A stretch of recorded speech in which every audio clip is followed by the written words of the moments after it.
Muy buenas tardes para todos. Les habla Claudia Manzano, directora ejecutiva de ILSI Norandino. Bienvenidos a este segundo módulo del curso 2 virtual de actualización en sustancias bioactivas, su interacción con el microbioma y su impacto en el mantenimiento de la salud. Recordarles que este es un evento que estamos realizando en alianza con ACODIN, que es la Asociación Colombiana de Dietistas y Nutricionistas, y que tendremos la posibilidad, todos los asistentes, de recibir la certificación de asistencia a este evento que les será enviada por correo electrónico. Bien, recordarles un poco sobre lo que somos en ILSI. Somos una red global de científicos, tanto del sector público como del sector privado, que trabajamos en conjunto en un ambiente neutral bajo los principios más altos y verificables de integridad científica para generar, analizar y comunicar ciencia necesaria con el fin de mejorar la salud pública y el bienestar, así como la protección del ambiente.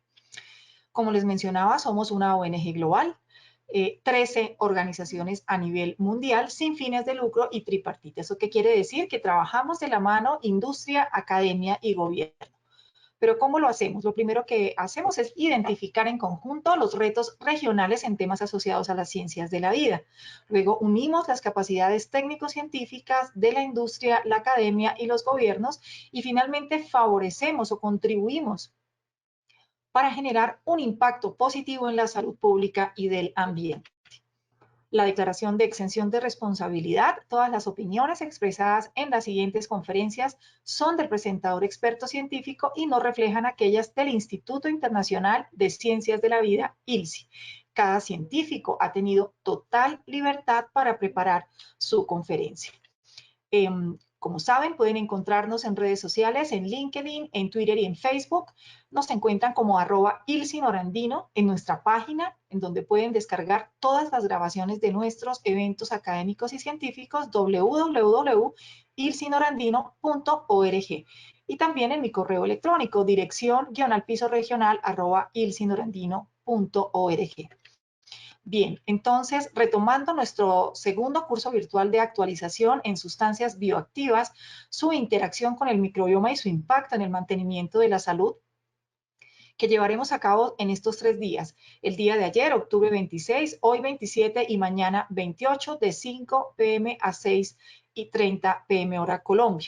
El objetivo, se los recuerdo, actualizar el conocimiento científico sobre las sustancias bioactivas, su relación con el microbioma y los potenciales efectos benéficos para la salud. Y bien, el día de ayer tuvimos una excelente introducción con generalidades muy importantes a cargo de la doctora Ligia Rodríguez, la microbiota en la salud y en la enfermedad, y luego al doctor Juan Miguel Rodríguez con una conferencia excelente sobre probióticos del laboratorio al consumidor. Para el día de hoy, en este segundo módulo, tendremos a la doctora Bárbara Peters con su conferencia Prebióticos más allá de las fibras dietarias. Entonces, un breve resumen sobre el currículum de la doctora Bárbara. Ella es nutricionista, es especialista en nutrición clínica, tiene un doctorado en salud pública de la Universidad de Sao Paulo, Brasil, tiene un postdoctorado en endocrinología, un postdoctorado también en nutrición en salud pública de la Universidad de Sao Paulo y es miembro del Comité Científico de la Alianza Latinoamericana para la Nutrición Responsable, ALANUR. Además, es coordinadora del Grupo de Trabajo de Alimentos Funcionales del ILSI, Brasil, y es científica en nutrición en IFF. Ella hace apoyo científico en diversos temas como proteína de soya, probióticos, entre otros, para Latinoamérica. Entonces, le doy la bienvenida a la doctora Bárbara Peters. Muchas gracias por acompañarnos. Adelante, por favor, doctora.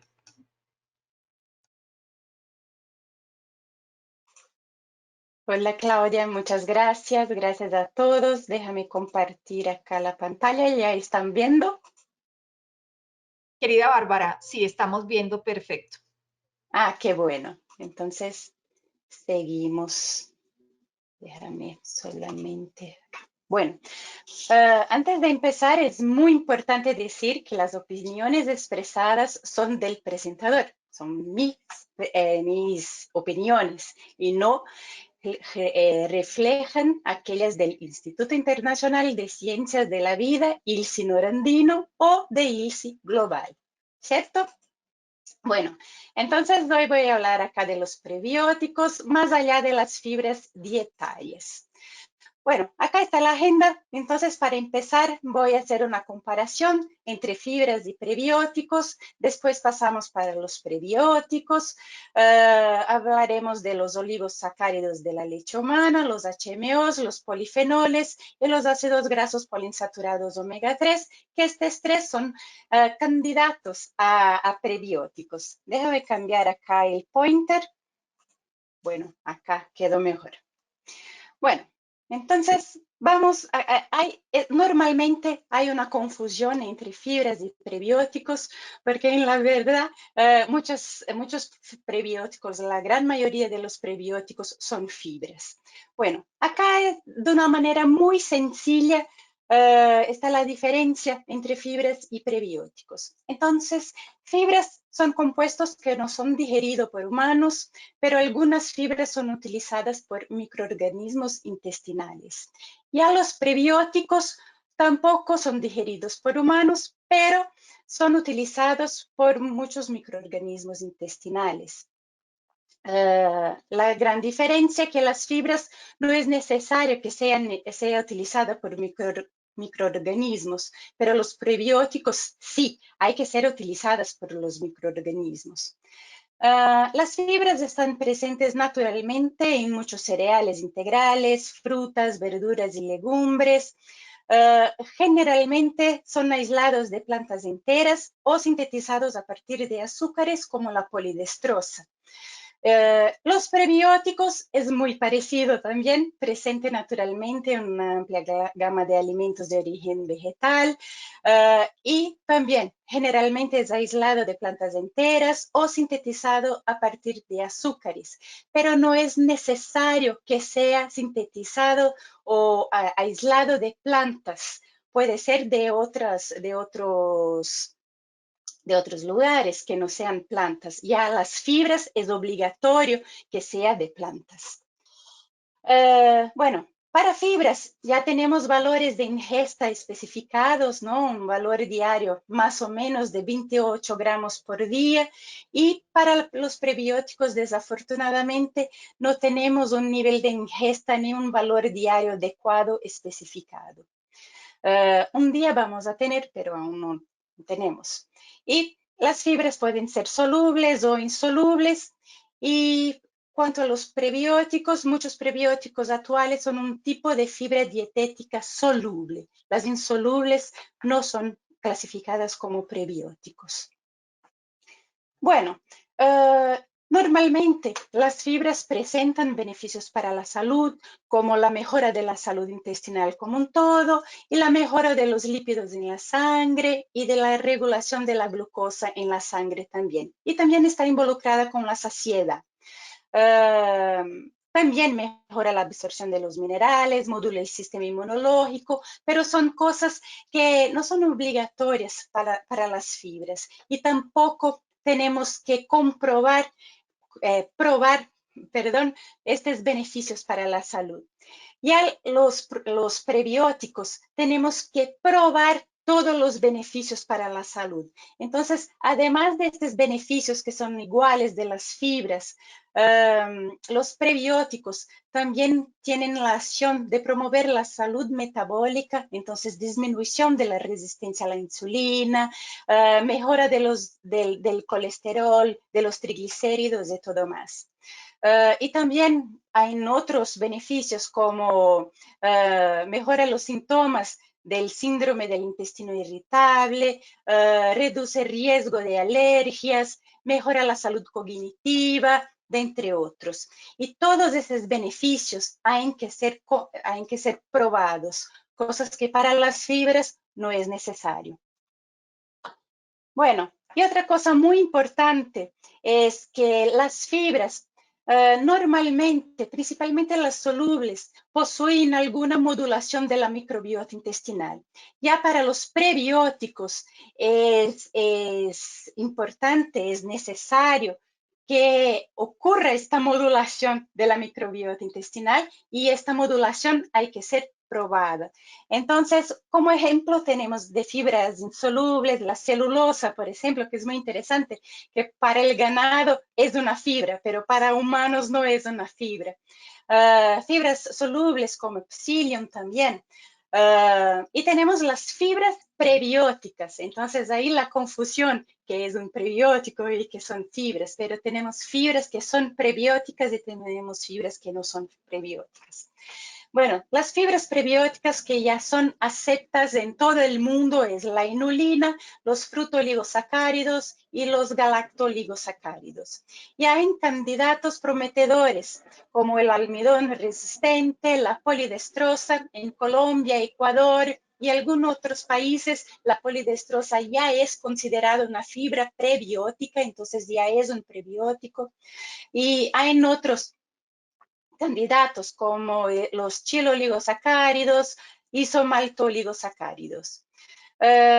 Y también tenemos prebióticos que no son fibras, como la lactulosa, y candidatos prometedores como los HMOs, los oligosacáridos de la leche humana, los polifenoles y los ácidos grasos poliinsaturados omega 3. Y es importante ver entonces que pasando de fibras para prebióticos, las fibras presentan un grado de modulación de la microbiota intestinal bajo y los prebióticos ya presentan este grado de modulación prebiótica más alto y hay que ser probado. Entonces, pasando para los prebióticos. La primera definición empezó en 1995 con Gibson. Gibson es un científico que trabaja muchos y muchos años, tanto con prebióticos como con probióticos. Desafortunadamente, este año él se retiró. Bueno, todos llegan a este momento, pero no ha sido, es un gran científico en esta área. Y la definición fue evolucionando a lo largo de los años, pero la verdad son muy parecidas estas definiciones y según estas definiciones se requieren 3 criterios para un componente, para una sustancia ser un prebiótico. Entonces, la primera es la capacidad de resistir la digestión del huésped. Entonces, por ejemplo, de resistir a la acidez gástrica, hidrólisis de enzimas de los mamíferos, absorción gastrointestinal. La segunda es que sean fermentados por microorganismos intestinales. Y la tercera, que estimulen selectivamente, esto es muy importante, el crecimiento o la actividad de las bacterias intestinales asociadas con la salud y con el bienestar. Bueno, la definición fue evolucionando hasta llegar a esta definición de International Scientific Association of Probiotics and Prebiotics, que llamamos de ISAP, que llegó a esta definición, que también es de Gibson, que es un substrato utilizado de forma selectiva por los microorganismos hospedadores, otorgando un beneficio para la salud. En esta definición de ISAP, la selectividad en relación a la fermentación microbiana se considera clave para el concepto prebiótico. Es importante enfatizar que esta definición enfatiza los efectos funcionales de los probióticos para la microbiota. Entonces, es muy importante que sea totalmente selectivo y que el beneficio para la salud sea probado por muchas investigaciones científicas. Entonces, este concepto de prebiótico requiere una aclaración muy clara de la especificidad de los mecanismos de efecto, los atributos para la salud y la relevancia que estos beneficios tienen para la salud. Bueno, entonces, de manera también muy sencilla y general, para que un compuesto dietético se clasifique como prebiótico, se deben cumplir al menos 3 criterios según ISAP. Entonces, la capacidad de resistir la digestión del huésped debe ser un substrato selectivo para bacterias comensales beneficiosas y también la fermentación del componente debe inducir efectos beneficiosos para el huésped. Bueno, acá es una figura de Isaac que recomiendo que lean esta publicación de Gibson, que es, que es un artículo totalmente hablando de los prebióticos, que son prebióticos. Es muy interesante, recomiendo que lean. Pero acá tenemos los prebióticos, acá tenemos el asterisco en estos prebióticos. Es en relación con la fermentación microbiana, que se considera clave, perdón, perdón, otra vez empezando. El portugués y español me dejan un poco loca. El asterisco en los prebióticos, en la palabra prebiótico, es que estos son prebióticos bien aceptados según la definición y según los niveles de evidencia en la literatura científica. Bueno, pero en la verdad, los que son bien aceptados mismos son acá, como ya dijo anteriormente, los oligosacáridos, los fosfoligosacáridos y la inulina. Pero los otros candidatos muy importantes son los ácidos grasos poliinsaturados, los oligosacáridos de la leche humana y los polifenoles que vamos a hablar a seguir. Entonces, empezando acá con los oligosacáridos de la leche humana, los HMOs, que es más fácil, que es acá la sigla en inglés. Bueno, ¿qué son los oligosacáridos de la leche humana? Son un grupo de oligosacáridos único que se encuentran en la leche humana. Bueno, si son oligosacáridos, ¿por qué no son fibras? Porque fibras hay que ser de plantas y estos son oligosacáridos encontrados en la leche humana. Los HMOs son el tercer soluto más grande de la leche humana después de la lactosa y después de los lípidos. Y se han identificado más de 130 oligosacáridos diferentes en la leche humana, siendo que la 2-fucosil-lactosa es la más abundante, está presente en mayor cantidad, aproximadamente 2.4 gramos por litro. Los tipos de niveles de HMO, ellos varían considerablemente entre mujeres, regiones, etapas de lactancia, entre otros factores. Se puede producir una gama de oligosacáridos de HMOs por fermentación, y esto es uno de los problemas que aún no es considerado un prebiótico en muchos países, porque aún hay una discusión si se puede ser producido por fermentación o hay que ser algo natural. Bueno, y las investigaciones indican que los HMOs producidos comercialmente pueden limitar algunos de los beneficios para la salud de los HMOs de la leche materna.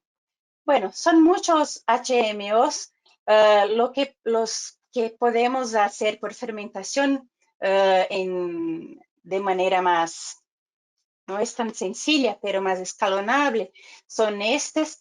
Pero yo voy a hablar del 2-fucosil-lactosa, que es el más abundante, es el más estable para ser utilizado en los alimentos y se escalona muy fácilmente. Bueno, normalmente los HMO son importantes bioactivos que promueven y mantienen la salud desde el nacimiento hasta la primera infancia. Entonces son un componente importantísimo de la leche materna porque son altamente bifidogénicos, entonces aumenta cantidad de las bifidobacterias. Y esto es muy importante porque las bifidobacterias son importantísimas para el desarrollo del sistema inmune en los niños. Los HMOs también fortalecen la función de la barrera intestinal, importantísimos también, y actúan como cebos para patógenos, que ya vamos a hablar más adelante. Y, como digo, son importantes para el sistema inmunológico y presentan muchos beneficios para la salud que ya voy a mostrarlos. Bueno, la primera función de los HMOs, esta es una revisión de la literatura muy interesante. Dice que la primera función es una función prebiótica. Entonces, en la verdad, tiene aquí la acción de la selectividad de los microorganismos. Entonces, son bifidogénicas. En este estudio que fue publicado en este año, fueron evaluados la glucosa, la lactosa, los galactoligosacáridos y las 2-fucosilactosas para evaluar la selectividad. ¿Cuál de las bacterias, todas estas bacterias, estos componentes son capaces de aumentar, de promover el crecimiento o promover la inhibición? Entonces, este estudio ha sido muy interesante, que mostró que la glucosa, en la verdad, fornece el carbono para el crecimiento de todos los tipos de bacterias, tanto las malas cuanto las buenas.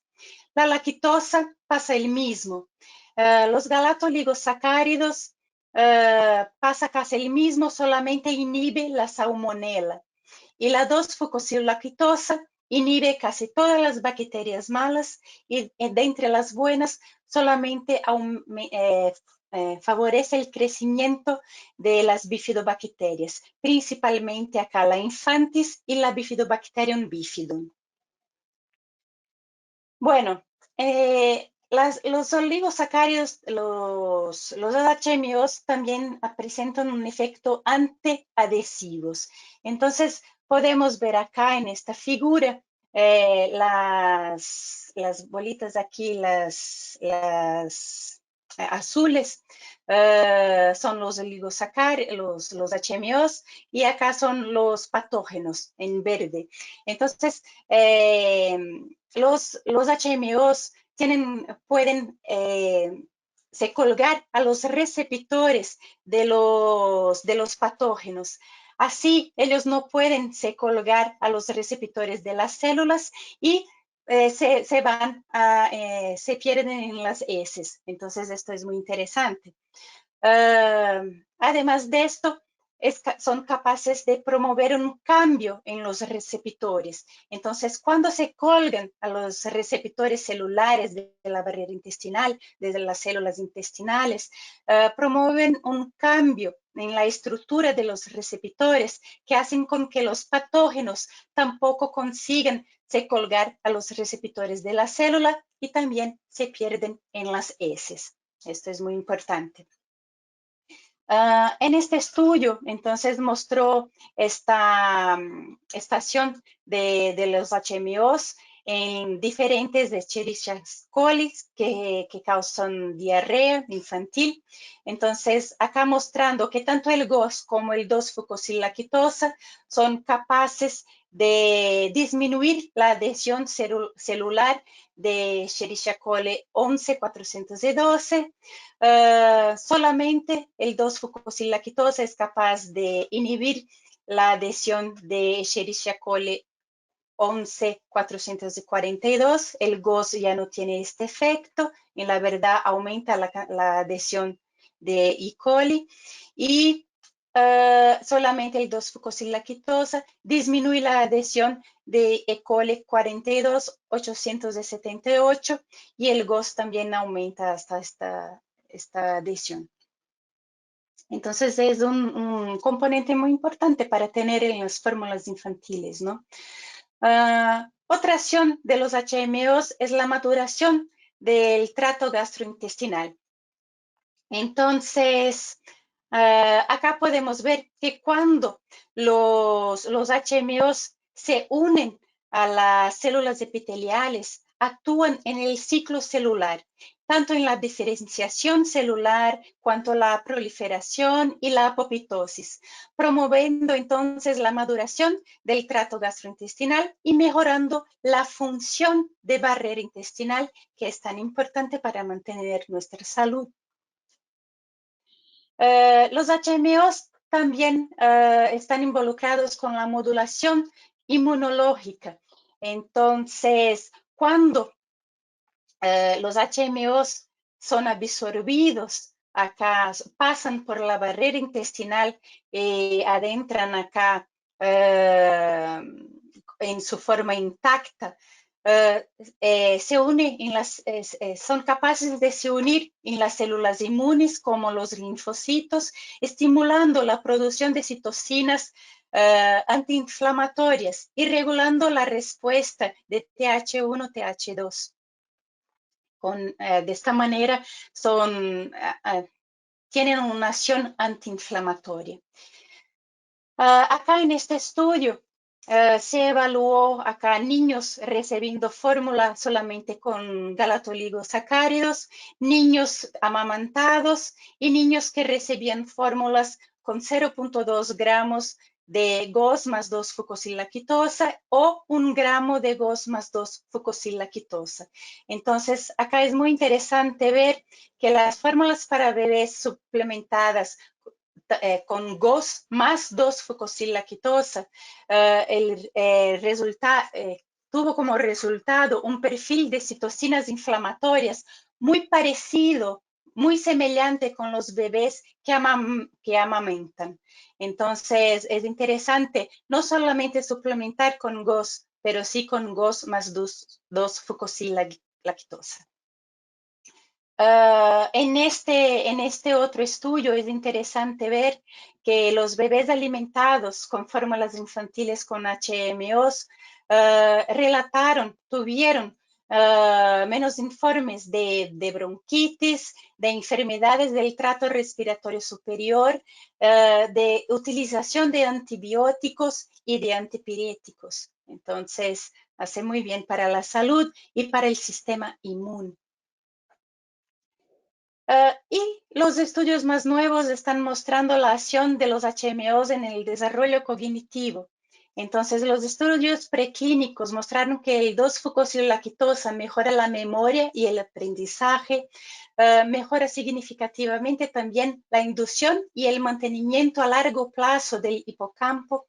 Y los estudios clínicos mostraron que el mayor consumo de 2-fucosilactosa en el primer mes de vida está asociado con un mejor desarrollo cognitivo a los 24 meses de edad. Entonces, son estudios muy importantes, pero aún necesitamos de más estudios para comprobar estas acciones. Bueno, pasando entonces para los polifenoles. Los polifenoles, entonces, compuestos fenólicos, ¿no? Que están largamente distribuidos acá en las plantas. Creo que los más conocidos acá son las flavonas y las isoflavonas, que tantos hablan mal de las isoflavonas de la soya, y en la verdad son muy buenos. Todos los polifenoles son importantes antioxidantes. Se estima que de 90 a 95% de los polifenoles en la dieta no se absorben en el intestino delgado y por lo tanto llegan al colon, donde sufren biotransformación por parte de la microbiota colónica. Bueno, por una parte ser absorbida en el intestino delgado, es por este motivo que aún no es considerada totalmente un prebiótico, pero es algo que aún está en discusión también. Y cada vez hay más evidencias científicas que indican que los beneficios para la salud que son asociados con el consumo de polifenoles dependen de la utilización de la microbiota, de la utilización de los los polifenoles por la microbiota y de la producción de los metabolitos producidos por la microbiota y no por los compuestos originales. Entonces, acá voy a hablar un poquito de la genisteína. La genisteína es uno de las isoflavonas. Entonces, como tenemos más estudios con la genisteína, voy a hablar sobre ella. Estudios en ratones, estudios experimentales con ratones obesos recibiendo una dieta con alto contenido de grasa más genisteína, mostró un aumento de la Akkermansia mucinífila del Ruminococcus bramil y Parabacteroides distasonis. Disculpa, no es fácil hablar el nombre de estas bacterias. Bueno, pero el aumento de estas bacterias acá mostró entonces que la genisteína es capaz de ser selectiva porque aumenta la cantidad de estas bacterias y con el aumento de esta bacteria a una disminución de los lipopolisacáridos. Y sabemos que los lipopolisacáridos en el cerebro aumenta o disminuye la cantidad, la producción de unas sustancias que disminuyen la neuroinflamación y por esto mejoran la función cognitiva. La disminución de la producción de los lipopolisacáridos también es buenísimo para el hígado porque disminuye la producción de sustancias que hacen con que la producción de los triglicéridos también disminuyan y así disminuya el riesgo de obesidad. Bueno, estas bacterias, los metabolitos, los ácidos grasos de cadena corta que son formados por ellas, también tienen acción en el tejido adiposo blanco, aumentando la producción de la proteína desacoplante o desacopladora, no sé cómo se dice en español, 1, que aumenta el gasto energético. Entonces, con esto, disminuye el riesgo de obesidad y también mejora la tolerancia a la glucosa. Y sabemos también que la disminución de la producción de los lipopolisacáridos también mejora la resistencia, la tolerancia a la glucosa, mejora la sensibilidad a la insulina. Bueno, pero tenemos este estudio que ha sido muy bien hecho, es un estudio muy bonito que comprueba el estudio experimental anterior. Este estudio ha sido hecho en adultos, hombres, todos obesos que también recibían una dieta con alto contenido de grasa y fueron divididos en dos grupos, el grupo placebo y el grupo que recibía también 50 miligramos por día de genisteína. Entonces podemos ver acá un aumento de los géneros, perdón, del filum Verrucomicrobia, que en la verdad es del género Akkermansia, aumenta también de Tenericutis y de TM7. Bueno, entonces acá comprobando, ¿no? Un aumento de la especie Akkermansia mucinífila. Y como mostré anteriormente, la Akkermansia mucinífila está involucrada con la disminución de la producción de los lipopolisacáridos, como podemos ver acá, que el grupo que recibió la genisteína presentó una menor producción de lipopolisacáridos comparado con el grupo placebo y comparado también con el inicio del estudio. Bueno, entonces la genisteína por el aumento del crecimiento de la Akkermansia mucinífila y por la disminución de la producción de los lipopolisacáridos, actúa en la reducción de la resistencia a la insulina, actúa en la modificación de la taxonomía de la microbiota intestinal, con el aumento de la verrucomicrobia, reducción de la endotoxemia metabólica, aumento de la fosforilación de la proteína quinasa activada por adenosina, el AMPK, y aumento de la expresión de los genes involucrados con la oxidación de los ácidos grasos en el músculo esquelético. Entonces, esos dos son muy importantes para el aumento del gasto energético, para la mejora de la sensibilidad a la insulina, para disminución de los niveles de glucosa en la sangre y para disminución de los niveles de triglicéridos y de colesterol en la sangre. Bueno, pasando entonces ahora por último, los ácidos grasos poliinsaturados omega 3. Bueno, acá los ácidos, cuando tenemos una disbiosis, que es un desequilibrio de la microbiota intestinal, creo que ayer han escuchado mucho esto, hay un desequilibrio entre los firmicutes y los bacteroides. Y con esto hay una mayor producción de los lipopolisacáridos. Y con esta disbiosis hay una disminución de las bifidobacterias y un aumento de las enterobacterias que son las responsables por producir los lipopolisacáridos. Con esto ocurre una endotoxemia y un aumento de la inflamación, ¿no? Con este aumento de la inflamación hay una ganancia de peso corporal, hay aumento de la resistencia a la insulina, desafortunadamente un aumento de la permeabilidad intestinal, entonces la función de barrera intestinal ya empieza a no trabajar muy bien y hay estudios que muestran que hay aumento de la depresión, problemas cognitivos. Bueno, entonces con una mayor ingesta de omega 3, los estudios científicos están viendo que el omega 3 es capaz de promover en la verdad, una eubiosis, una simbiosis, un equilibrio de la microbiota intestinal. Entonces, aumenta la cantidad de la lacnospirae, que aumenta la producción de ácidos grasos de cadena corta antiinflamatorios como el butirato y también aumenta la producción de las bifidobacterias y disminuye la producción de las enterobacterias. Con esto hay una disminución de la producción de los lipopolisacáridos. Con esto hay una disminución de la endotoxemia y así una acción antiinflamatoria. Entonces, es de ahí que tenemos la acción antiinflamatoria de los omega 3. Entonces, toda la microbiota intestinal está involucrada con esta acción antiinflamatoria.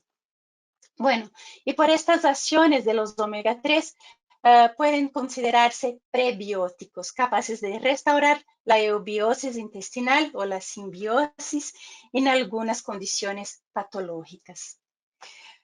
Pero una cosa que está ocurriendo es que es un desbalance, un desequilibrio de la ingesta de omega 6 y omega 3. Entonces, bueno, hay recomendaciones muy distintas, pero más o menos tenemos que comer de 5 para 1, 5 de omega 6 para 1 de omega 3. Sabemos que omega 6 en una cantidad muy alta son proinflamatorios, ¿no? Entonces, es importante mantener esta relación de 5 para 1. Hay unas recomendaciones, una de la Organización Mundial de Salud, que llega a 10 para 1, pero esto es muy alto.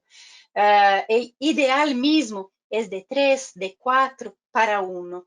Y con la dieta occidental, hoy estamos viendo una relación de 30 para 1.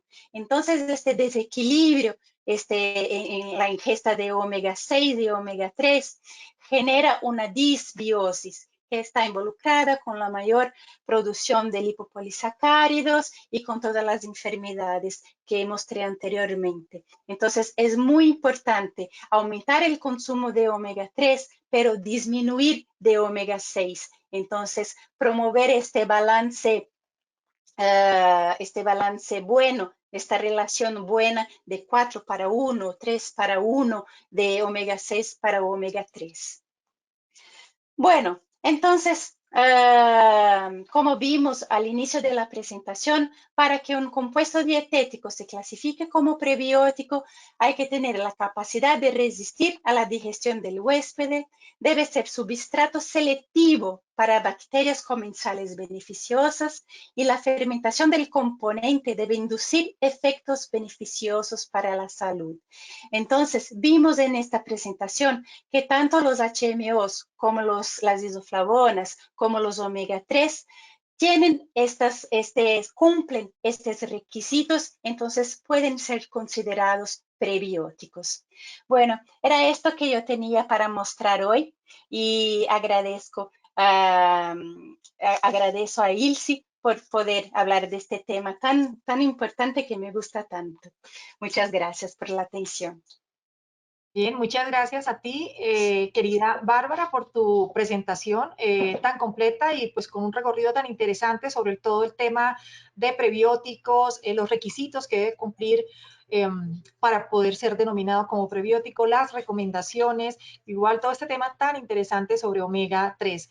Recordarles que ustedes pueden hacer sus preguntas en este momento sin ningún inconveniente. Las pueden hacer a través del chat o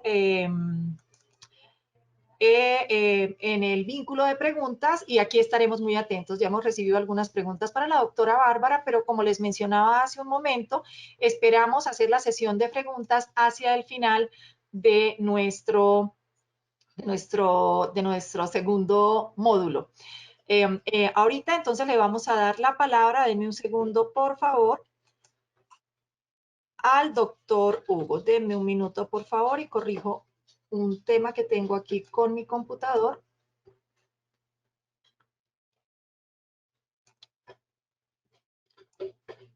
Bien.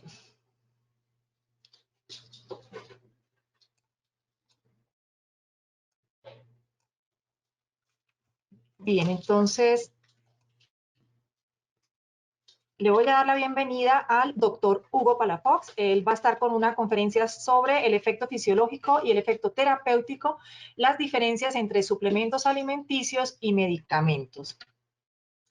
Bien, el doctor Hugo tiene una maestría y un doctorado en biotecnología y ciencia de los alimentos en México.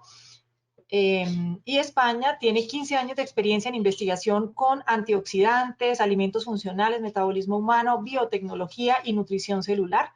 Ha desarrollado múltiples proyectos de investigación con la Universidad de Almería, TUFI, con Harvard, y es autor de numerosos artículos científicos en revistas internacionales. También está certificado en coaching nutricional. Ha sido conferencista en foros de ciencia de alimentos, salud pública, nutrición humana y metabolismo. Y es coordinador actualmente de asuntos científicos y regulatorios para Alianza Latinoamericana de Nutrición Responsable, ALANUR. Entonces, le doy la súper bienvenida al doctor Hugo Palafox. Adelante, muchas gracias por estar aquí con nosotros.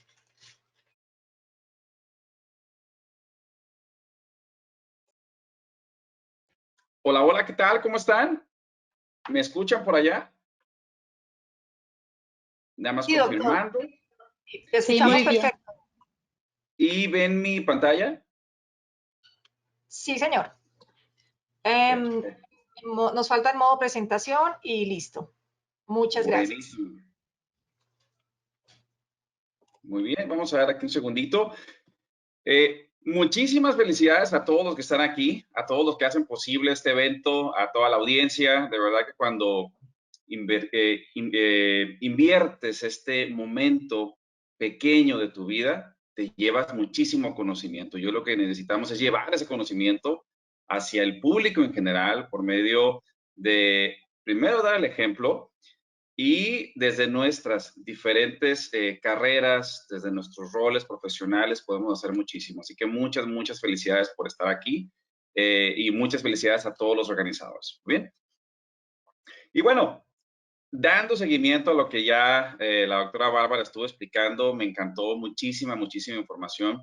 Hoy de mi parte queda entender, explicarles el verdadero alcance que se tiene, por ejemplo, cuando consumimos algún compuesto bioactivo, como un prebiótico, por ejemplo, o productos que cumplen con este perfil, que es más bien un suplemento alimenticio. También en la comunidad científica ya se conocen como nutracéuticos, por ejemplo, pero en términos regulatorios, pues bueno, se clasifican, se entienden como suplementos alimenticios, y estos productos son los que usualmente contienen presentaciones concentradas y estratégicas de prebióticos. Incluso hay ya diferentes productos que están dirigidos a fortalecer y mantener en buen estado nuestra microbiota intestinal, que es tan importante, ¿no?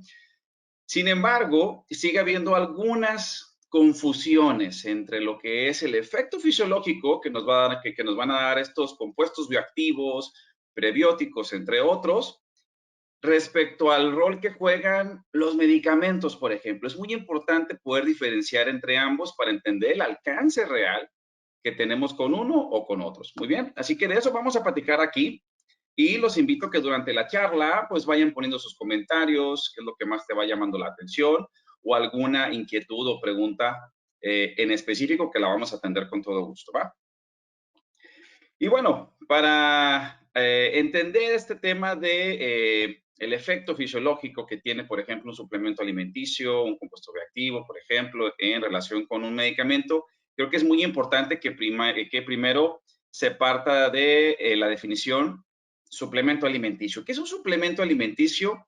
Porque a veces desde aquí viene el problema. Cuando yo no entiendo qué es este producto en particular, pues a veces se presta a confusión. Y aquí voy a traerles algunos elementos ya muy bien discutidos desde la comunidad científica, desde la comunidad regulatoria a nivel internacional. Y hay aspectos básicos que nos ayudan a definir qué es un suplemento alimenticio, un suplemento dietario, un complemento alimenticio, dependiendo de la regulación local. Y hay 4 aspectos. Uno es, ¿cuál es la finalidad de uso de ese producto? ¿Hacia quién va dirigido? ¿A qué sector de la población en términos generales? ¿Qué tipo de ingredientes podemos encontrar ahí? Y finalmente su presentación, o sea, cómo yo lo consumo, cómo me lo entregan. Hay varias definiciones a nivel de la comunidad científica, de la literatura científica, a nivel regulatorio. Hay muchas, todas coinciden en varios aspectos, pero de entrada vamos a utilizar la que tenemos en Códex Alimentario desde 2005, donde aquí vamos a tomarnos un pequeño momento para leerlo simplemente, porque esto nos va a ayudar como base para discutir otros aspectos. De entrada, desde el Códex se entienden que son complementos alimentarios de vitaminas y minerales y que son fuentes concentradas de estos nutrientes, ya sea solos o combinados, que se comercializan en formas como, por ejemplo, cápsulas, tabletas, polvos, soluciones, que está previsto que se tomen en pequeñas cantidades unitarias y no como alimentos convencionales. Los complementos alimentarios contienen vitaminas y o minerales, así como otros ingredientes. Fíjense qué interesante. No solamente estamos hablando de nutrientes, sino también de otros ingredientes que pueden ser conforme a reglas específicas sobre vitaminas o minerales estipuladas en las directrices o regulaciones locales. Y su finalidad es complementar. Fíjense, aquí es otra parte importante. Su finalidad es complementar la ingesta de estos nutrientes en la alimentación. Entonces tenemos un producto que está conformado por nutrientes, pero también por otras sustancias que en este caso son compuestos bioactivos, por ejemplo, ¿no? Hoy también tenemos como puntos en específico, donde en 4 grandes aspectos podemos también definir al suplemento alimenticio. Es un producto que está destinado exclusivamente a suplementar. No va a sustituir ningún alimento, no viene a quitar el espacio de cualquier otro alimento, digamos, convencional. Este simplemente es una herramienta estratégica que viene a suplementar o complementar tu alimentación diaria. Punto. De entrada, el producto está configurado para personas sanas. Así de sencillo. Están presentados en formas dosificadas, bien identificadas, y que están compuestos por nutrientes o algunas otras sustancias con efecto nutricional, fíjense, efecto nutricional y también fisiológico. Ahorita vamos a explorar esa parte, ¿va? Y que pueden estar en formas usualmente combinadas. ¿Qué es un suplemento alimenticio y qué no es un suplemento alimenticio? Muy bien, nada más para que esto vaya quedando mucho más claro. Suplemento complementa, ayuda a suplementar la alimentación en personas sanas, contribuye al mantenimiento o bien optimización del estado de salud de una persona. ¿Qué no es un suplemento alimenticio? Un suplemento alimenticio jamás va a reemplazar ningún alimento, ni siquiera tampoco una alimentación equilibrada. El suplemento no va a hacer eso. Tampoco el suplemento va a ser utilizado para tratar enfermedades, ¿no? Ni va a ser utilizado para aliviar síntomas o prevenir enfermedades. No se utiliza para esto, ni están diseñados puntualmente para requerimientos nutricionales en personas con situación de salud especial. O sea, no necesariamente están desarrollados para eso, ¿va? Entonces, esto ya nos va dando ciertos elementos para entender el efecto fisiológico que puede tener un suplemento alimenticio versus un medicamento, por ejemplo, que es con el que usualmente viene la confusión.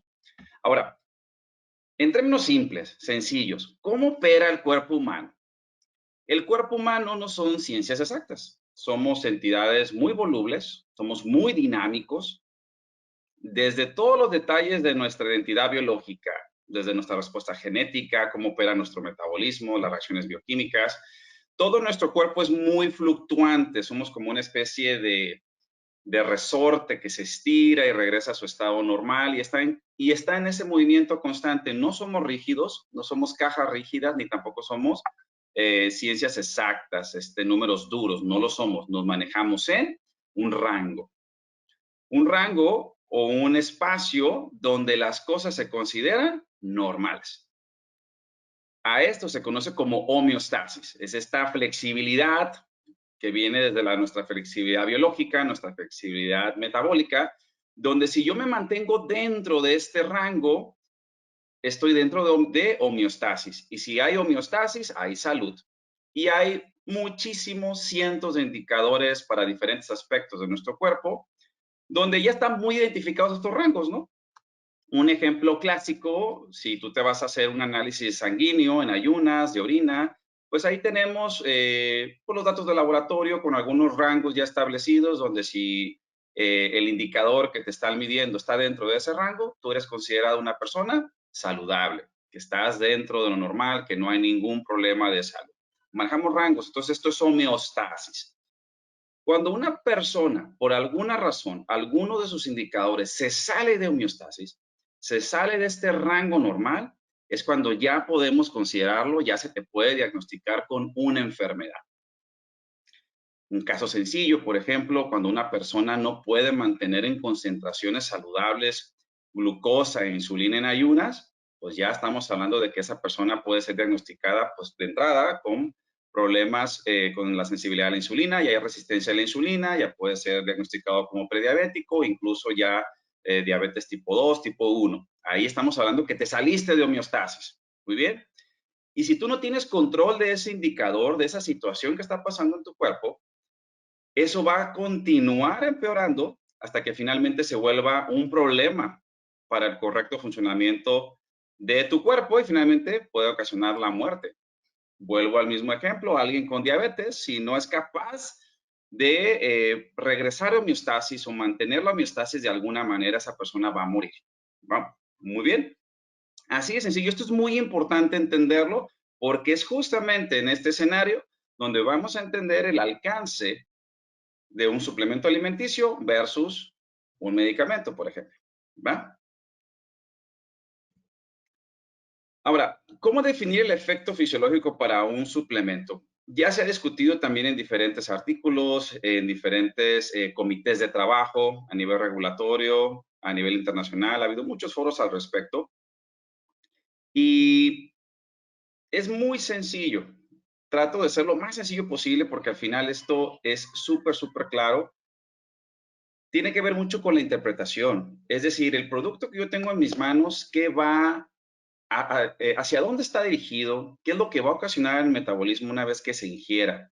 Y cuando yo identifico el propósito y el efecto de ese producto, rápidamente puedo identificar si es un efecto fisiológico en cuanto a un suplemento o cuanto a un medicamento. Pero básicamente yo ingiero ese alimento, esa sustancia, ese bioactivo, y va a crear un efecto en mi metabolismo. Ese efecto va a ser la gran diferencia de que si es un suplemento o un medicamento. Así de sencillo. Dentro de estas reuniones de comités técnicos ya hay un acuerdo parcial de miembros del Comité de Salud Pública en la Comunidad Europea, por ejemplo, donde ya se estableció justamente basado en el modelo de homeostasis. Este alcance que pueden llegar a tener tanto los alimentos como los suplementos alimenticios versus un medicamento. El tener claro esto le permite a las autoridades, a los especialistas, poder gestionar incluso políticas públicas para uno u otro producto. ¿verdad? Entonces, voy a tomar como ejemplo este modelo. Hay varios, pero este es como de los más fáciles de entender, más fáciles de explicar, y hay dos formas de entender el fenómeno. Si alguien busca más información, simplemente pon tal cual estos datos y vas a encontrar mucha más información, pero mira, aquí está súper sencillo. Vayámonos por pasos. A continuación voy a mostrarte unas figuras. Aquí tenemos dos cuadros. Viéndolo de frente, la pantalla de nuestro lado izquierdo está el escenario para un suplemento alimenticio y para el otro, el de la derecha, el de un producto con efecto medicinal o un medicamento. Muy bien. Al centro de la imagen tenemos un cuadro iluminado, ¿no? No sé de qué color lo estés viendo ahorita, pero estos colores a tipo azul, ¿no? El cuadro que está en el centro. Los bordes de ese cuadro es el límite de la homeostasis. Todo lo que ocurra de los bordes hacia adentro, estamos dentro de homeostasis. Todo está bajo control. Pero hoy el peso y la evidencia científica nos indica que entre más yo me acerco al estatus óptimo de ese bioindicador, pues mejor van a estar las cosas, ¿no? Ya para diferentes indicadores en temas cardiovasculares, cognitivos, energéticos, etcétera, se tiene muy claro cuáles son como los rangos óptimos o incluso ya un valor óptimo que entre más yo me acerco ahí, quiere decir que estoy digamos, en una zona mucho más segura en términos de salud, ¿no? Pero finalmente esto es muy fluctuante. Pero mientras no me salga de estos bordes, mientras no me salga de homeostasis, todo va a estar excelente, ¿va? Pero, ¿qué es lo que pasa? Cuando nos salimos de los bordes, cuando yo me salgo de homeostasis, ese indicador va a necesitar una estrategia distinta. Fíjate lo que hace un suplemento. El suplemento lo que va a hacer, ese compuesto bioactivo que estás consumiendo, ese activo, ese nutriente, va a ayudar a que ese rango de homeostasis, dependiendo del indicador, se mantenga dentro del cuadro. Voy a ayudar a que ese indicador se acerque lo más que se pueda a su estatus óptimo. Sin embargo, cuando ese bioindicador se sale de homeostasis, el suplemento ya no me funciona ahí. No tiene ese propósito. Ahí es donde necesito un medicamento que está específicamente configurado, evaluado, formulado para traer a ese bioindicador, biomarcador, desde fuera de la homeostasis y se lo trae hacia la homeostasis. Vuelvo al ejemplo de glucosa en ayunas. Tenemos suplementos que han demostrado que ayudan a mantener, a fortalecer, a mantener óptima la sensibilidad a la insulina. Ya, de hecho, ahorita la doctora Bárbara estaba mencionando algunos. Y hay muchísimos ya muy bien estudiados.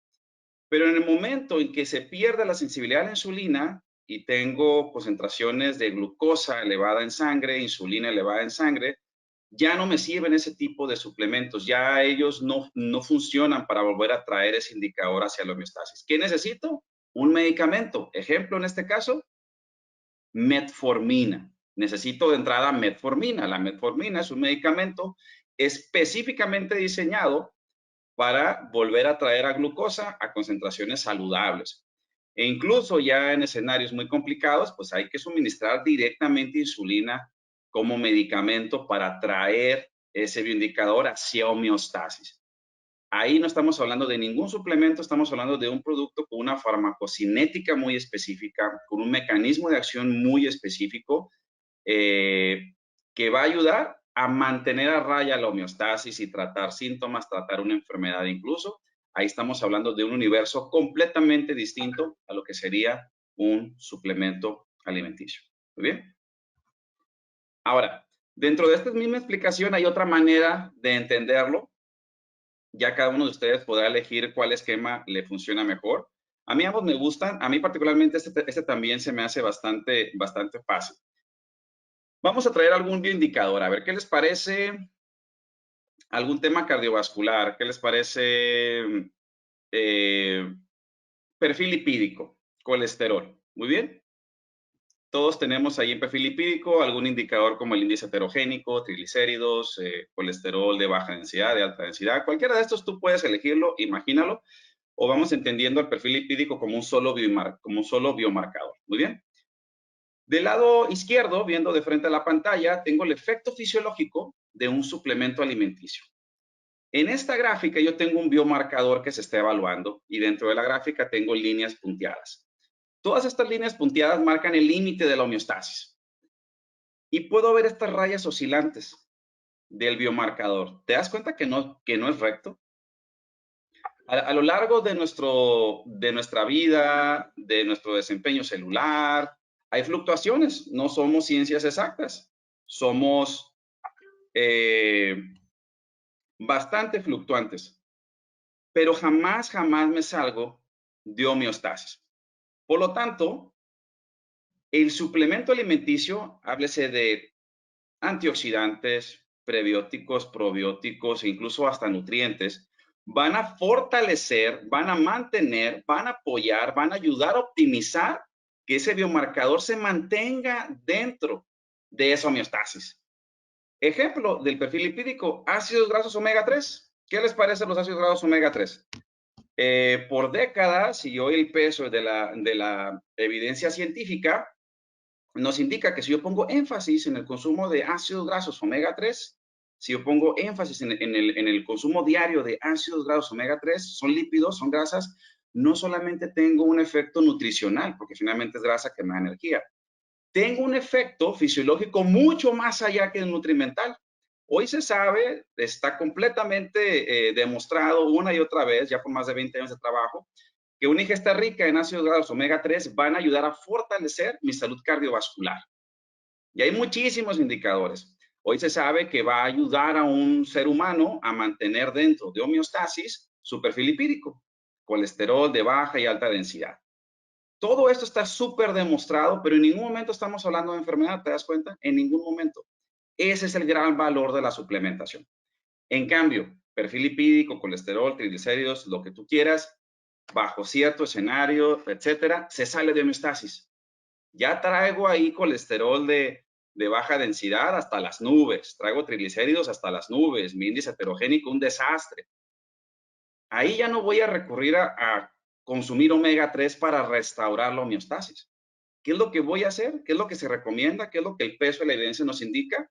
Claro, puedes continuar reforzando con omega 3, pero ahí vas a necesitar estatinas, un medicamento perfectamente diseñado, configurado, específico, con una farmacocinética definida para traer de nuevo a homeostasis las concentraciones de colesterol malo que le llaman o el de baja densidad. Lo va a traer desde fuera de homeostasis y lo va a mantener o va a ayudar a mantenerlo ya dentro de ese margen. Y por supuesto, los cardiólogos recomiendan reforzar tu alimentación. ¿Con qué crees? Con ácidos grasos omega 3 para ayudar a tu cuerpo con eso, ¿va? Entonces, estos son los dos grandes efectos fisiológicos que hay que distinguir. El medicamento tiene un efecto fisiológico, el suplemento también, pero el alcance y el propósito de cada uno de ellos es bastante distinto. Entonces es importante que no confundas al suplemento alimenticio como un producto para tratar enfermedades, sino más bien para mantener, apoyar, fortalecer, optimizar la salud que ya en este momento tienes. Muy bien. Otro ejemplo clásico hoy con el tema de COVID-19, la pandemia, o cuando viene la temporada de cambio de clima, invierno, vienen las gripas, vienen los resfriados. ¿Qué dicen los especialistas? Les recomendamos poner énfasis en ingesta de vitamina C. La vitamina C no viene a tratar ningún resfriado, ni a prevenir los resfriados. ¿Qué es lo que viene a hacer la vitamina C? Fortalecer, apoyar o mantener fuerte a nuestro sistema inmunológico. Más de 40 años de investigación lo ha demostrado Entonces es importante, se recomienda suplementarnos con vitamina C. Pero si yo ya tengo un resfriado, ya no voy a recurrir a vitamina C, ya tengo que recurrir a un antigripal. Obviamente puedo seguir fortaleciendo a mi sistema inmunológico con vitamina C, por supuesto, pero el alcance es distinto porque hoy ya quiero restaurar la homeostasis, quiero eliminar este escenario de salud que se llama resfriado y lo voy a hacer con un antigripal. Muy bien. ¿Qué les parece hasta ahí?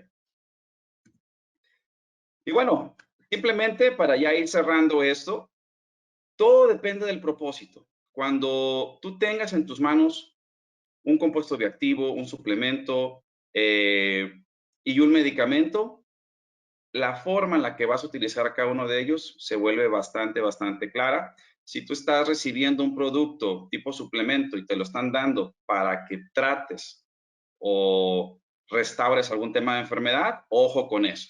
Ahí estamos hablando de una confusión importante.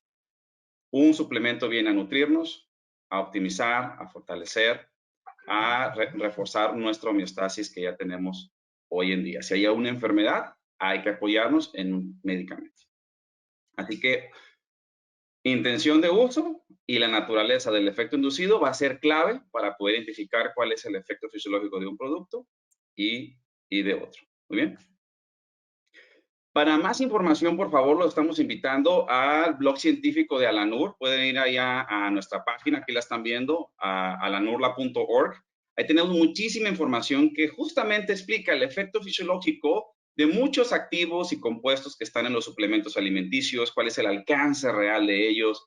A veces, desgraciadamente, por diferentes razones, podemos ver personas que a veces exageran o hay publicidad irresponsable que de repente hacen que nos confunda. Pero mira, si tú te mantienes informado, en el caso de Alanur tenemos un compromiso genuino con un soporte científico gigantesco para educar a la población. Entonces, aquí te invito a que revises los artículos que tenemos, son súper amigables, puedes copiar el link, compartirlo en tus redes sociales, en WhatsApp y mantenerte al tanto de muchas novedades. Hay temas como compuestos bioactivos, probióticos, prebióticos, entre muchísimas otras cosas que vamos a estar publicando constantemente. Muy bien. De mi parte sería todo. Muchísimas gracias. Y pues bueno, estamos al pendiente para sus inquietudes, preguntas. ¿Va? Muchas gracias. Perfecto, muchas gracias, doctor Hugo. Por favor, no vayas a quitar tu camarita porque ya vamos a iniciar entonces con la sesión de preguntas. Nos han llegado preguntas muy interesantes, tanto para ti, Doc, como para la doctora Bárbara Peters. Entonces, si quieren, vamos a dar inicio con la doctora Bárbara. Hay una primera pregunta y dice, ¿cuál es la relación de omega 6 y omega 3 óptima o que se recomienda para evitar la disbiosis intestinal? Adelante, doctora Bárbara. Desafortunadamente no hay una recomendación y tampoco saben cuál la mejor relación entre estos dos ácidos grasos. Más, bueno, lo más importante es intentar mantener la relación que es recomendada de manera general.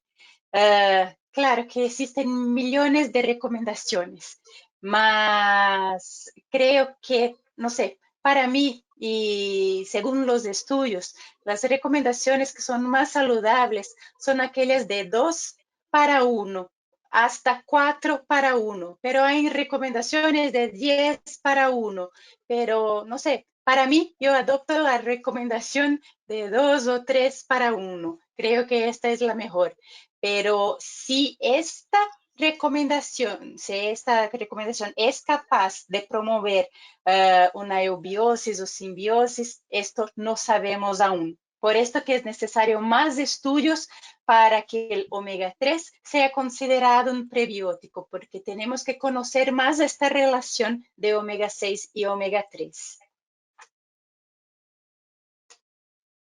Perfecto, muchísimas gracias, doctora Bárbara, por tu respuesta. Viene una pregunta para el doctor Hugo y dice, ¿por qué algunas personas han llegado a confundir a los suplementos con medicamentos?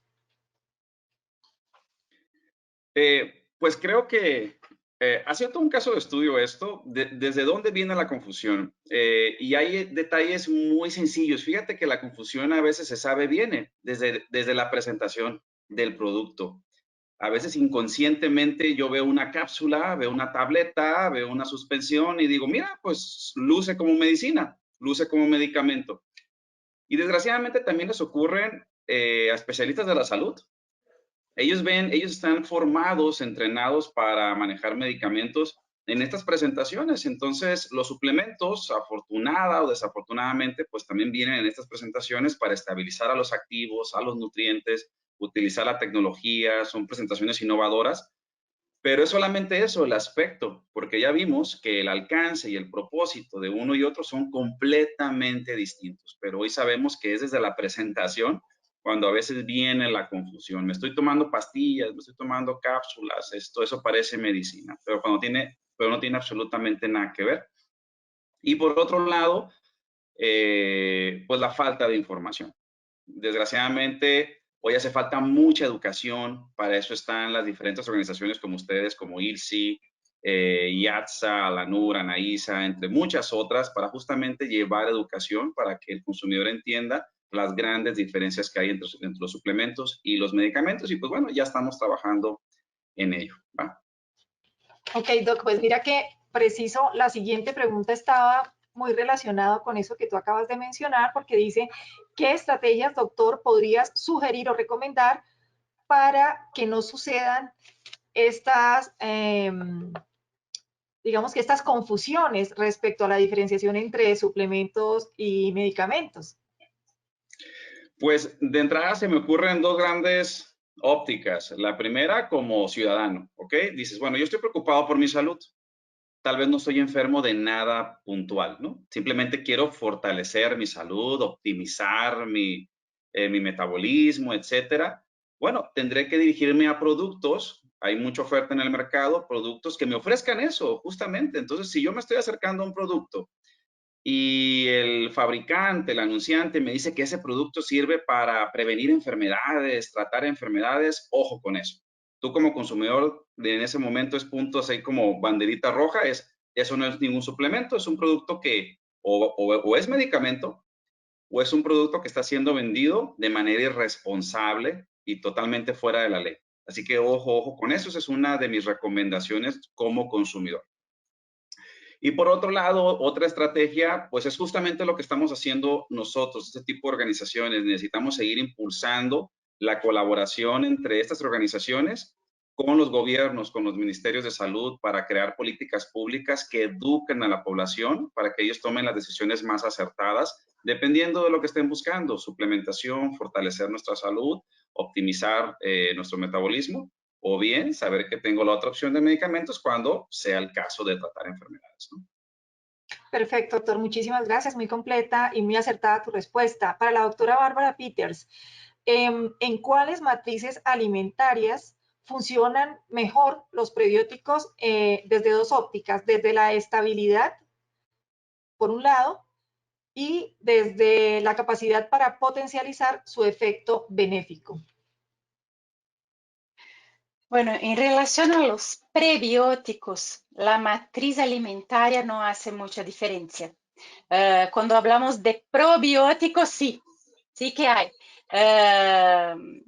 Claro que las agencias gubernamentales no les preocupa mucho la matriz alimentaria, pero los estudios muestran, son muy claros que la matriz alimentaria es muy importante para los probióticos. Ahora, para prebióticos, la estabilidad es buenísima. Los HMOs son un poco más difíciles, entonces hay que evaluar la estabilidad, pero hasta hoy creo que hay HMOs en la forma de suplementos en algunos países, en pocos países, y hay los HMOs en fórmulas infantiles. Entonces, ya sabemos cómo garantizar una estabilidad. Entonces, nunca se utilizó HMOs en leche, nunca se utilizó HMOs en otros tipos de alimentos. Entonces, para prebióticos no es una gran preocupación, porque cuando hablamos, por ejemplo, principalmente de las fibras prebióticas, inulina, polidestrosa, es tan fácil utilizar. Todos saben que es fácil, principalmente la polidestrosa, que es más estable que la inulina. Entonces, esto no tenemos que nos preocupar mucho con la matriz alimentaria de prebióticos, solamente de probióticos. Por esto que es más interesante los probióticos en suplementos do que en alimentos. Claro que sí, doctora Peters, muchas gracias. Y en adición, creo que allí puede funcionar esta pregunta que también llegó para usted. ¿Qué estrategias podría sugerir o recomendar para incrementar el consumo diario de prebióticos?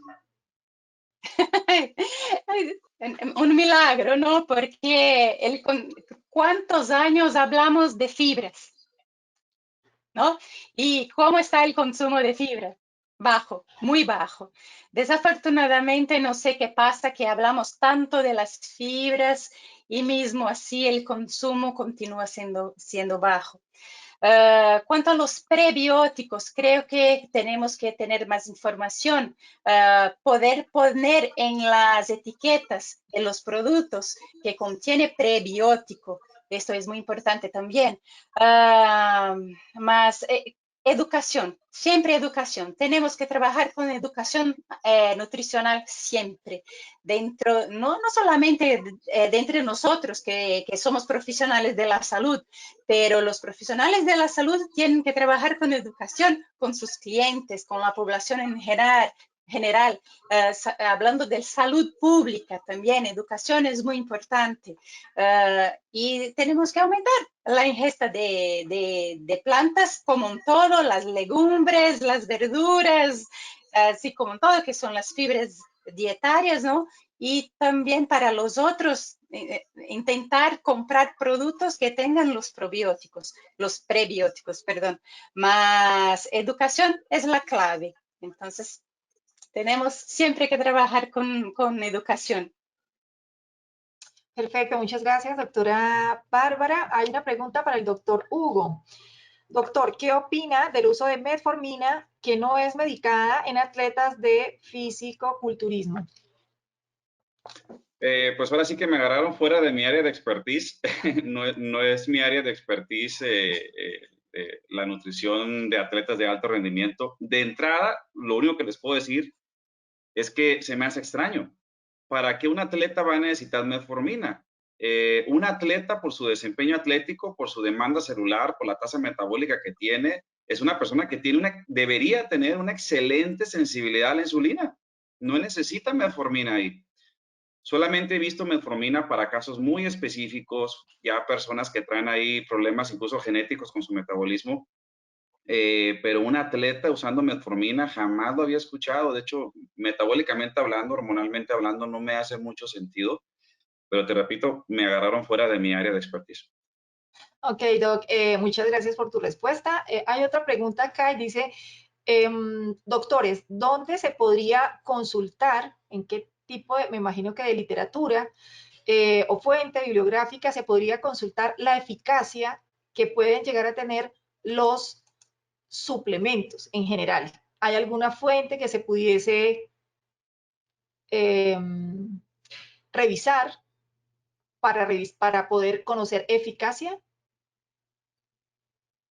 A ver, primero aquí le cedo la palabra a mi colega Bárbara.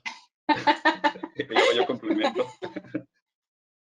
Bueno, son muchas fuentes, pero en la verdad, Alanur trabaja mucho con los suplementos, entonces los invito a visitar el website de Alanur, donde hay muchas informaciones que pueden consultar. Y bueno, en la verdad que el ideal es evaluar cuál suplemento. Entonces, si es un omega 3, es procurar todos los estudios científicos de omega 3. Entonces, siempre yo hablo para entrar en PubMed. PubMed puedes poner la palabra clave, omega 3, suplemento y eficacia en inglés. Desafortunadamente todo en inglés. Entonces ahí van a tener una relación muy grande de todos los artículos científicos en esta área. Entonces, siempre que quieren saber algo, no procurar unos blogueros, estas cosas en general, porque no es muy fidedigna la información. Entonces, PubMed, donde hay los estudios científicos, ponga la palabra clave que va a tener una relación muy grande. Perfecto, muchas gracias, doctora Bárbara y doctor Hugo. Adelante, doctor. Sí, pues ese es el punto. Es gigantesca la literatura que hay alrededor de los suplementos. Los suplementos es una enorme categoría y hay muchísimos activos e información que hay al respecto sobre muchas cosas. Entonces, es imposible poder almacenar todo el universo de suplementación y sus beneficios en un solo documento. O sea, es prácticamente imposible. Más bien es sobre qué tienes inquietud, ¿no? Tal cual como menciona la doctora Bárbara, es sobre qué activos, sobre qué suplementos has escuchado y puedes indagar, pero eso sí, rapidísimo, ¿no?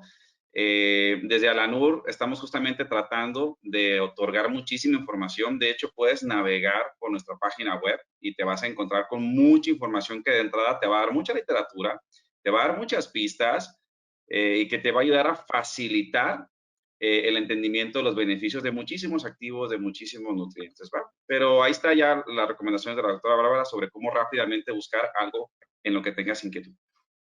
Una Perfecto, cosa muchas que gracias. me gustaría añadir, perdón, Claudia, es que y también con qué acción está preocupado. Porque un ejemplo, la vitamina D. Los beneficios de la vitamina D son múltiplos, no es uno solamente. Entonces, por ejemplo, para disminución de riesgo de osteoporosis, a la cantidad necesaria de vitamina D es una. Para mantener los niveles de vitamina D estables, la cantidad recomendada es otra. Para mejorar la inmunidad, la cantidad recomendada es otra. Entonces también hay que evaluar esto. ¿Para qué función estás tomando aquel suplemento? ¿Y cuál la cantidad necesaria para la función deseada? Igual yo nada más rápidamente, porque dije, hay una vía que yo siempre hago. A mí me encanta buscar reviews. Busca un review, el más actualizado que encuentres sobre el activo que quieras, vitamina D, y casi para cualquier activo ya muy bien conocido del que tú quieras, ya hay un review. Y el review te da una pista rápido sobre cuál es el estado del arte, beneficios, tablas, todo esto.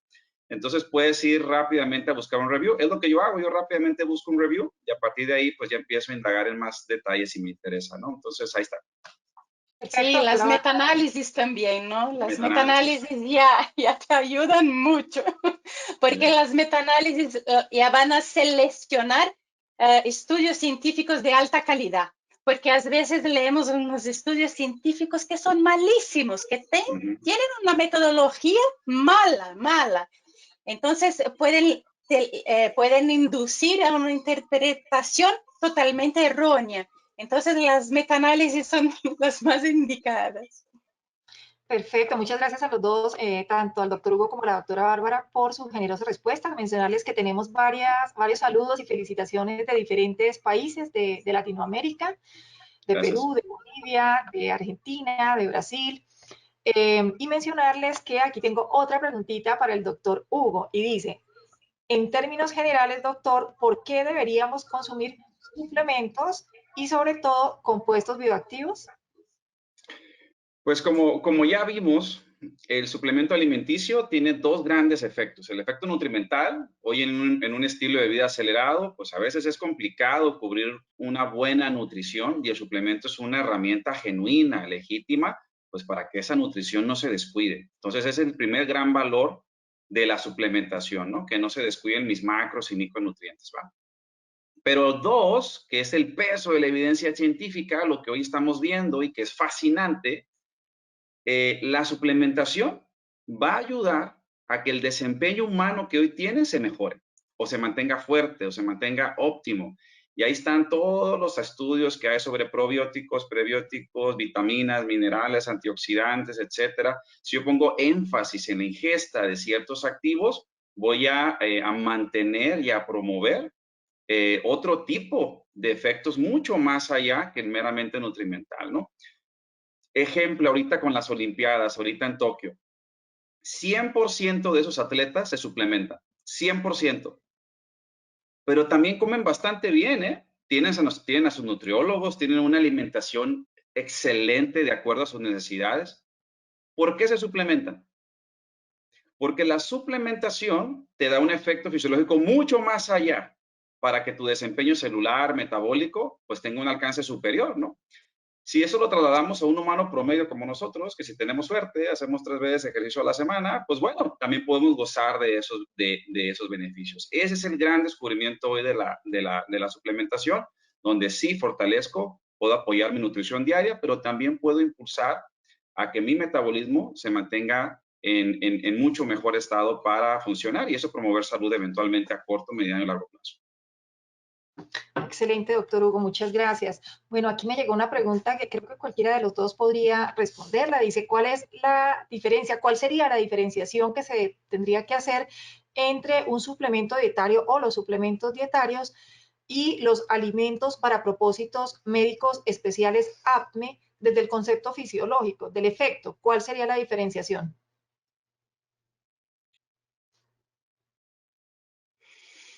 Bueno, es que en Brasil no tenemos este tipo De de diferenciación. alimento, de diferenciación, sí. Entonces, no sé qué decir, pero creo que la cantidad de la vitamina, del mineral que esté presente en este alimento es distinta. Y normalmente, ok, tenemos los multivitamínicos, estas cosas así, mas normalmente los suplementos es un tipo de producto, de ingrediente que está presente. Ya los alimentos, ¿cómo se dice? Alimentos con Para propósitos, fines, para ¿cómo? propósitos médicos especiales. Alimentos Propósitos para médicos propósitos. especiales. Uh-huh. Sí. A veces, la verdad, es una bebida en polvo con una cantidad un poquito más alta de proteínas, no sé, y de vitaminas y minerales. Es una mezcla un poco más compleja de que los suplementos. Pero en Brasil también estas bebidas son llamadas de suplementos. Entonces, Colombia es un país muy distinto con estos alimentos con fin, Propósitos con fin, especiales. propósitos médicos, bla, bla. Sí, es Sí, muy distinto de los otros países. sí, Vale. Entonces, en términos regulatorios, no sé qué decir. Creo que alguien que sabe más de regulación puede contestar esta pregunta mejor. Ok, adelante, sí, doctor Hugo. sí, yo igual ahí, en términos de suplementación, el producto es idéntico, finalmente es suplemento, ¿no? El cómo se categoricen va a depender de la regulación local. Así de sencillo. Les pongo un ejemplo. No voy a decir marcas, ¿no? Hay una malteada de proteína que actualmente se comercializa aquí en nuestro país, México, especialmente dirigida a personas como no me acuerdo el término, personas con enfermedades terminales que ya no pueden comer muy bien, o personas ya de edad muy avanzada que están encamadas, por ejemplo, se utilizan estas malteadas de proteína pues para sus necesidades especiales. Cuando tú revisas la tabla nutrimental y la lista de ingredientes de este producto que en su etiqueta se publicita y se vende como eso, yo lo he comparado ese producto con otras 30 malteadas de proteína y son idénticas. Son idénticas. Simplemente el especialista pudiera utilizar esa que le están vendiendo la empresa o ir por cualquier otra, ¿no? A nivel regulatorio, esta malteada de proteína con ese tipo de claims o de aseveraciones, pues tiene que registrarse en otro tipo de categorías, pero eso ya es decisión de la empresa que la comercializa. Esa misma empresa tiene malteadas de proteína exclusivamente dirigidas a personas con diabetes y en la etiqueta tú lo ves, pero cuando revisas la lista de ingredientes y la tabla nutrimental es muy similar a cualquier otra manteca de proteína que tienes en el mercado como suplemento alimenticio. Entonces, al final, el suplemento es muy versátil, pero la forma en que se comercializa a veces depende más de términos regulatorios y del interés que tenga la empresa que los fabrica para comercializar. Vale, muchas gracias, doctor Hugo y doctora Bárbara. Aquí dicen muchas felicitaciones a los conferencistas, excelentes profesionales, nos han brindado formidable información, muy alto nivel científico. Bien, creo que esta pregunta que ha salido sobre los ADME se puede ver desde una óptica regulatoria y también desde una óptica del efecto fisiológico. Seguramente desde la óptica regulatoria, los gobiernos y los encargados de regular, pues podrán en una siguiente oportunidad aclararnos esa pregunta. Y a ustedes muchas gracias por habernos hecho ese aporte desde la óptica del efecto fisiológico. Hay una pregunta final para la doctora Bárbara y es, ¿qué beneficios concretos traen el consumo de prebióticos y probióticos? Bueno, son muchos los beneficios. En la verdad, por ejemplo, la inulina, la polidestrosa y estos otros como HMOs, como los omega 3, ya sabemos a mucho tiempo todos los beneficios que traen. Entonces, disminuyen la inflamación y con esto, de manera general, disminuyen la inflamación. Por la modulación de la microbiota intestinal, disminuye la inflamación y con esto disminuye el riesgo de muchas enfermedades. Entonces, como obesidad, diabetes, hipertensión, porque mejora la sensibilidad a la insulina, disminuye los niveles de lípidos en la sangre y así se va. Y hay otros que mejora la cognición, disminuir los síntomas de la ansiedad. Bueno, tenemos muchos, así, no es uno solo beneficio. Cada uno puede traer un beneficio distinto, pero hay que ser probado por la literatura. Los probióticos, el mismo. Entonces, tenemos probióticos. De manera general, todos los probióticos mejoran la salud intestinal, mejoran la función de la barrera intestinal, disminuyen un poco los síntomas de infecciones intestinales, cosas así. Pero los probióticos, cada uno de ellos, en cantidades distintas, tienen diferentes acciones. Entonces, uno va a tener una función inmune que ya está muy comprobada. Entonces, por ejemplo, tenemos probióticos para disminuir el riesgo de eczema atópico en niños. Entonces, esto no es algo que todos los probióticos hacen, es específico para uno o dos que hay en el mercado. Hay otros que creo que son dos también, que disminuyen el estrés. Entonces, todos los síntomas de estrés, los temblores, la taquicardia, bueno, el estrés en general, ¿no? Y así por delante, cada uno tiene una función distinta. Hay uno muy interesante que disminuye la periodontitis, entonces mejora la salud oral. Y una cosa muy interesante que me olvidé de hablar, que los prebióticos, la función, no hay que ser solamente en el intestino y general, no, puede ser un prebiótico para la boca, por ejemplo. El xilitol es muy interesante, que puede ser un prebiótico oral y no intestinal, porque disminuye la cantidad de una bacteria que también disminuye la periodontitis. Entonces, cada uno tiene una función muy distinta de la otra. Cada uno con una cantidad distinta también. Entonces, no hay como hablar que todos los probióticos tienen la misma función. Entonces, cada uno va a tener una función distinta. Y a veces un mismo probiótico en una cantidad tiene una función X y en otra cantidad tiene una función B, C o D. Entonces, los probióticos no están fáciles así. Son criaturas muy difíciles. Son muchos estudios y con cada cantidad hay una acción distinta. Entonces, no hay una recomendación general. Perfecto, muchas gracias, doctora Bárbara. Una última pregunta para el doctor Hugo. Dice, buenas tardes, doctor Hugo, felicitaciones por su excelente conferencia. En la demanda de un paciente con una baja en su sistema inmune, con hipotiroidismo, ¿qué suplementación se indicaría? Si yo voy a utilizar el suplemento para restaurar una enfermedad, entonces hay que recordar lo que acabamos de exponer, ¿no? La suplementación no se va a utilizar para restaurar ese escenario de salud. Lo que necesita esta persona es estar muy bien nutrida, ayudarlo a modular su inflamación, ayudarlo a mejorar su homeostasis desde una alimentación correcta, equilibrada y bien soportada en muchos tipos de suplementos, pero que esto no sea utilizado para restaurar esa situación de salud, porque ahí ya estaríamos saliendo por completo del propósito de los suplementos. Muy bien. Excelente, muchas gracias, doctor. Dios, quiero decirles que llegan muchísimas preguntas para ustedes, que hace muy interesante esta sesión. Aquí acaba de llegar una para la doctora Bárbara Peters. ¿Qué prebiótico y probióticos para colon son utilizados y se ha obtenido una mejor respuesta frente al problema de inflamación?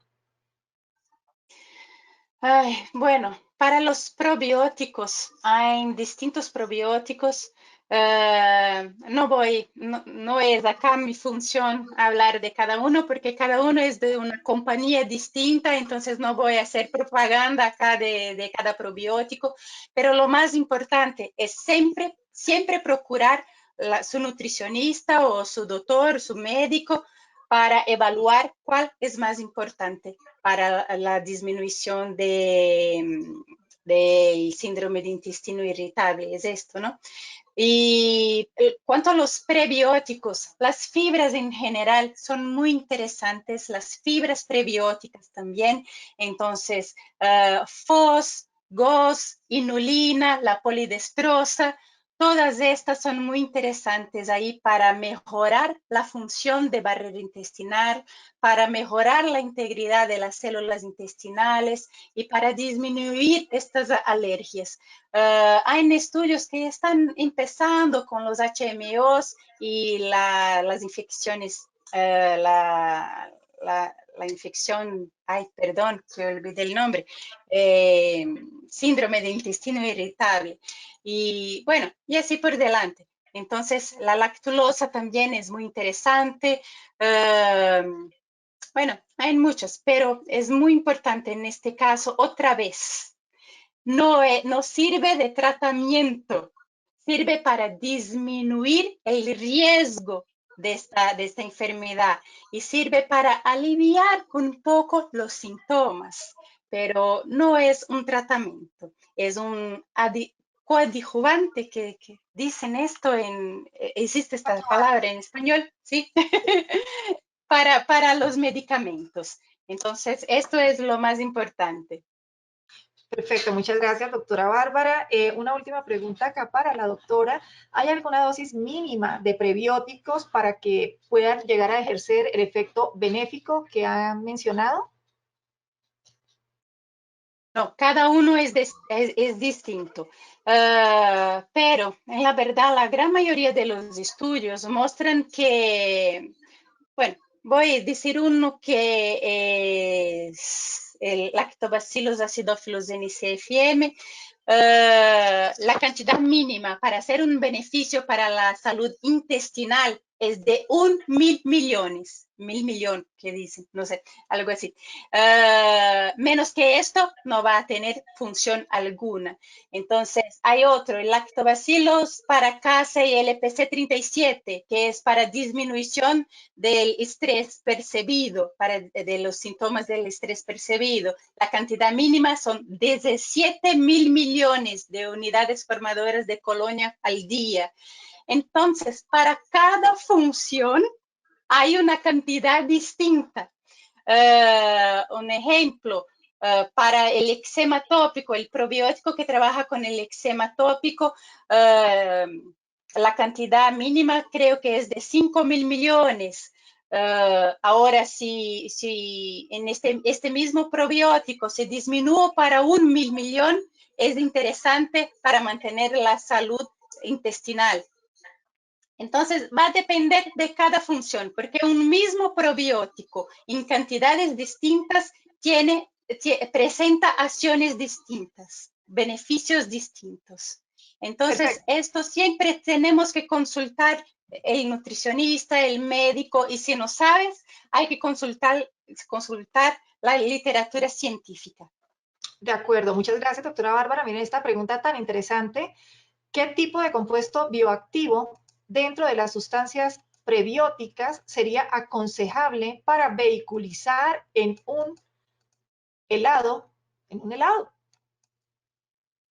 No tengo la mínima idea. No sé, estas es cosas para los técnicos, para los de ingenieros de alimentos. Ellos van a saber contestar esta pregunta. Yo, desafortunadamente, no puedo ayudarlo. Vale, perfecto. Muchas Digo, gracias. ¿Tú sabes, Hugo? ahí yo un poquito con mi formación de ciencia de alimentos, pero ya hace tiempo que no veo esto, pero yo he visto varios helados o productos similares donde mete, por ejemplo, polidestrosas, inulinas, que le dan textura, que le dan forma al producto y además tienen ese efecto prebiótico, ¿no? Que son de las más populares que yo escucho. Hay algún tipo de maltodextrinas resistentes a la digestión que también pueden tener ahí un efecto prebiótico y son como que de las más populares, pero de entrada no puedo comentarles más. Vale, bueno, es una Y actitud que queda. existen muchos tipos de helados, entonces para cada tipo de procesamiento hay que tener una tecnología distinta, pero siempre la polidestrosa es muy versátil, se va Sí, casi en todo. La inulina es casi muy versátil como la polidestrosa también. Entonces, depende del prebiótico que quieres utilizar. El HMO yo sé que no va en todo. Creo que en helado no sé si tiene estabilidad o no. Es difícil esto. Un ingeniero de alimento va a saber contestar muy bien. Ok, muchas gracias, doctor Hugo, muchas gracias, doctora Bárbara, a los dos, muchas gracias a todas estas personas que se conectaron, que nos acompañaron, que nos regalaron de lo más valioso que tenemos, ¿no? Nuestro tiempo para estar aquí, para actualizarse, para compartir con nosotros este conocimiento tan importante en una temática tan relevante y con tanto futuro, sustancias bioactivas, su interacción con el microbioma y su impacto en el mantenimiento de la salud. De esta forma, entonces, vamos a cerrar este segundo módulo para la pregunta que aparece muy frecuente. Por favor, ¿cómo hacemos para ver la repetición de estas dos excelentes conferencias? Pues comentarles que pueden acceder a ellas a través de nuestra página web de IRSI, en la sección de eventos. Allí tendrán muy pronto acceso a las grabaciones. Nuevamente, todo nuestro agradecimiento para los doctores Hugo Palafox y la doctora Bárbara Peters por estar aquí, excelentes seres humanos, grandiosos profesionales. Estamos muy agradecidos de poder contar con ustedes y esperamos tenerlos mañana en el tercer módulo de este curso de actualización científica. A todos que tengan un resto de día muy feliz, muy agradable. Esperamos que se hayan disfrutado este módulo y bueno, se pueden despedir, doctores. Muchas gracias, Claudia. Gracias al ILSI por la invitación, por tratar de un tema tan interesante, tan importante, que genera muchas dudas. Para mí es fascinante este tema. Muchas gracias y gracias, Hugo, por estar acá hoy también. Ha sido un honor compartir este evento con usted. igualmente, muchísimas felicidades a Ilse Norandino por promover este tipo de foros. A la audiencia, por favor, lo que deseamos es dejar plantada esa semillita para que tú busques más. Tratamos de darte una pequeña probadita para que tú, fuera ya de este encuentro, sigas indagando, sigas informando y que, pues, que compartas lo que hoy has aprendido. Y pues también un deleite estar con ustedes, Claudia, Bárbara, equipo, muchas gracias, Dios los bendiga y cualquier cosa que estamos a la hora. Por supuesto. Gracias para todos. Feliz noche. Chao, Chao, chao. chao, buenas noches.